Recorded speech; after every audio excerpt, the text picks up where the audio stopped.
तो भाई आज की वीडियो के अंदर एक बहुत बड़ा लॉस आप लोगों के साथ में शेयर करने वाला हूँ। वो लॉस कैसे हुआ मेरे से, क्या क्या मैंने गलतियाँ की थी, अगर मैं कुछ चीज़ें ध्यान में रखता तो मैं उन गलतियों से बच सकता था। तो अगर आप भी फ्यूचर में ऐसा कोई फंडेड अकाउंट बाय करते हो और बाय करने के बाद में उसको पास करने का ट्राई करते हो तो आपसे ये गलतियाँ ना हो, तो ये वीडियो आप सभी लोगों के लिए बहुत ज़्यादा ज़रूरी है।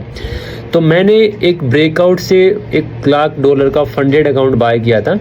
उस फंडेड अकाउंट के अंदर मैं ट्रेड कर रहा था। मैंने उसको पहले मैं लॉस कर दिया था बहुत बड़ा और $97,000 के आसपास आ चुका था। लेकिन फिर मैंने एक स्ट्रेटजी बनाई और वो स्ट्रेटजी बनाने के बाद में मैं वापस से ब्रेक इवन पे आया। ब्रेक इवन के बाद में थोड़ा बहुत प्रॉफिट भी आया, लेकिन एक गलती मेरी उस अकाउंट को पूरा का पूरा ब्रीच कर दी थी। तो वो गलती क्या थी, वो चीज़ें मैं आप लोग के साथ में शेयर करने वाला हूँ। तो ये वो अकाउंट है जिसके ऊपर मैं ट्रेड कर रहा था। मुझे टारगेट करना था $9,000 का, यानी प्रॉफिट जनरेट करना था, और मेरा यहाँ पर लॉस हो चुका है। मैं $97,000 से नीचे आ चुका था $96,965.5 के आसपास, और वहाँ पर मेरा अकाउंट ब्रीच हो चुका था। यानी मैं मैक्स लॉस 3% से ज़्यादा नहीं कर सकता था। जो मैक्स ड्रॉ डाउन था वो, यानी जो मैक्स ड्रॉ डाउन है कंप्लीट अकाउंट का, वो 3% से ज़्यादा मैं नहीं कर सकता था, और वहाँ पर मैंने कर दिया और ये अकाउंट मेरे से ब्रीच हो चुका है। अब हम बात करते हैं मैंने कैसे कैसे ट्रेड करे थे और कहाँ मैंने गलतियाँ करी थी। तो ये ट्रेडिंग हिस्ट्री है मेरी जहाँ पर मैंने ट्रेड करे थे, और इसके अंदर मुझे एक चीज़ देखने को मिल रही है, जो मेरी पॉजिटिव ट्रेड थी वो सारी यहाँ पर दिखा नहीं रहा, पता नहीं क्यों नहीं दिखा रहा। और ये जो 3 ट्रेड आपको देखने को मिल रही है, इन 3 ट्रेड के अंदर लॉस होने के बाद में मेरा जो टोटल अकाउंट के अंदर बैलेंस था वो 97,000 प्लस था। फिर वहाँ से मैंने वापस से इसको ब्रेक इवन पे लिया। ब्रेक इवन पे आने के बाद में मैंने एक ट्रेड के अंदर BTC की 1 लॉट की ट्रेड ओपन कर दी, और 1 लॉट ओपन करने के बाद में वो ट्रेड नेगेटिव चली गई लगभग $1,319 के आसपास में।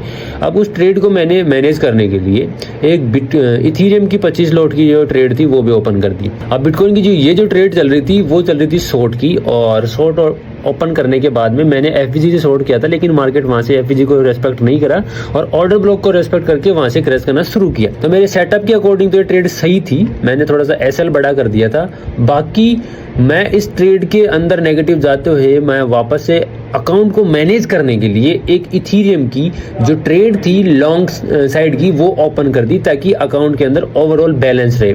अब लॉन्ग साइड की ओपन करने के बाद भी मेरा अकाउंट शानदार चल रहा था, कोई लॉसेज वहाँ पर नहीं हो रहे थे, वापस से अकाउंट बैलेंस हो चुका था। लेकिन मैं यहाँ पर इस ट्रेड को ओपन करने के बाद में देखना भूल गया, और उसके अंदर ना मैंने SL लगाया ना TP लगाया। तो मार्केट में थोड़ी सी फियर की इमोशंस की वजह से मैं यहाँ पर इथीरियम के अंदर TP लगाना, और मेरा TP इथीरियम की लॉन्ग ट्रेड के अंदर $2,314 के आसपास का था, और वहां पर इथीरियम लगभग $2,320 के ऊपर जाकर आया था। और वहां पर अगर मैं TP लगाता, तो मैंने जो TP नहीं लगाया था गलती मैंने कर दी थी, अगर मैं वो TP लगाता तो वहां पर मेरा अकाउंट ब्रीच होने से बच सकता था। वो TP प्रॉफिट में क्लोज होती, फिर वापस से मार्केट वहीं से क्रैश करना शुरू कर देता, तो ये बिटकॉइन की जो ट्रेड थी वो भी वापस से पॉजिटिव में आ जाती, और उसी ट्रेड के अंदर मैं अकाउंट को पास कर देता, सिर्फ और सिर्फ एक ट्रेड के अंदर।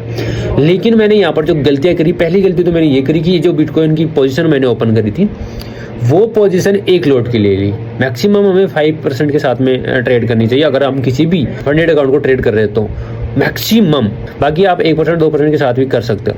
दूसरी चीज़, मैंने यहाँ पर एक SL जो लिया वो बड़ा ले लिया।